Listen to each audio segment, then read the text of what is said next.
வர சொல்லுங்க, மத்த விஷயம் எல்லாம் பேசணும். ஏன் பேச மாட்டியா? அவன் வந்தது வாயை திறக்க மாட்டேங்கிறான், இப்ப பார்த்தாலும் தின்னுகிட்டே இருக்கான். தீனி பண்டார.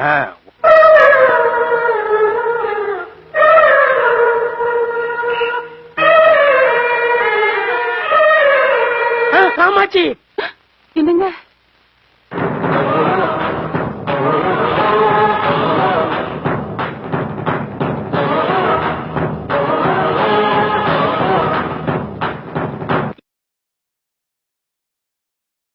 இது நியாயமா?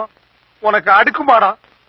என்னப்பா செய்யறது, விதி விளையாடுச்சப்பா. நாய, நீ விளையாண்டு போட்டு விதி மேல ஏன்டா பழி போடுற? உன்னை அப்படியே குத்துறா. நீ வீட்டுக்கு வா, உன்னை நான் பேசிக்கிறேன். யாரா அவன்? இவ்வளவு அமளிதுமணி இங்க நடந்துட்டு இருக்கு. டம்மியா உட்கார்ந்து ஒருத்தர் மிச்சம் தின்னுட்டு இருக்கான்.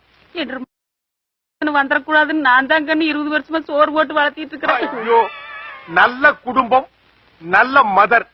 இன்சியல் பிரச்சனை அவன் கவனிச்சுக்கிட்டோம், ஃபேமிலி பிரச்சனை நீ சமாளிச்சுக்க. நான் வர்றேன்.